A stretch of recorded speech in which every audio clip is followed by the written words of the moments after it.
Brīvdienu ceļvedis.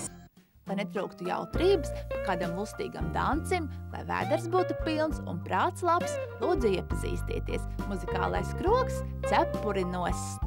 Tas galvenais jau mums ir ēdināšana, ja, un mēs gardi dodam ēst. Un arī ēdiens mums ir tāds, kas ir acī baudāms. Tātad pavāri virtuvē ļoti piestrādā pie tā, lai šķīvi noformēšana arī nepaliek pēdējā plānā, bet gan lai tas... Un ļoti daudz cilvēku arī to novērtē, ja, ka viņi saka, cik jums skaisti izskatās tā porcijas, tā šķīvi, un tad fotografējās, un tā kā mēs ar to arī lepojamies, ja, jo ir svarīgs ne tikai vēdera prieks, ja, bet lai dvēsele ar līksmo. Mēs esam maziņš kolektīvs, bet ļoti draudzīgs, un es nepabaidīšos no tā vārda teikt, ka ēdiens virtuvē ir gatavots ar mīlestību. Ja, mums ir jautri un profesionāli pavāri, un tad es domāju, to arī apmeklētājs pamanīs. Country stils, man liekas, mums jau bija kaut kur ideju līmenī, bet tad bija atkal tā lieta, kad ir nosaukumu, un tad mums bija dažādi varianti, un gribējās arī kaut ko interesantu, kas varbūt paliek atmiņā. Ja, un tad bija dažāds bitīti matos un vēl visādi, bet beigās tev laikam bija ideja, kad bija tas cepuri nost. Un tad, protams, tā country tēma apspēlēt ar tām cepurēm. Jā, un tad ir tās, ko mēs esam dabūjuši, un ir arī dāvināts. Tā kā pamazām pie interjera mēs vēl piestrādājam. Ideja mums ir milzuma daudz. Es domāju, ka laiks pietiks arī tās visas realizēt.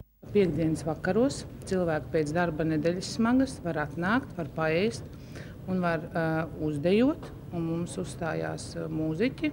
Katru piektdienu praktiski mums ir sava grupiņa. Un šogad, oktobrī 10. mums spēlēs grupa Pilnmēnesis. Ļoti jauki puiši no Jelgavas tepat. Un ar 10. oktobru mēs uzsākam atkal savu muzikālo vakaru sezonu. Šī vieta vairāk ir domāta laikam cilvēkiem ap un pēc 30, bet arī jaunieši nāk uz muzikāliem, vai ne? Un tā kā dančus griež ne tikai gados vecāki, bet arī jaunieši. Lūk, mēs arī klājam banketu galdus.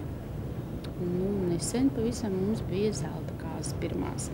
Tā kā tas ir tāds ļoti jauks moments, ļoti jauki cilvēki bija. Es domāju, ka viņi arī palika apmierināti, un mums bija prieks. Šogad mēs tā kā plānojam, pamēģināsim organizēt iepazīšanās vakarus. Mēs visi zinām, cik mēs esam ļoti aizņemti darbā, nav laika nekam, mēs tik strādājam, un tad varbūt kādā tumšā rudens vakarā, krogā cepuri nost, kāds atradīs savu sirdsāķīti. Tad mēs arī, pagājušajā gadā mēs arī iesākām vairāk tā kā eksperimentēt ar svētdienām, ar bērnu pēcpusdienām.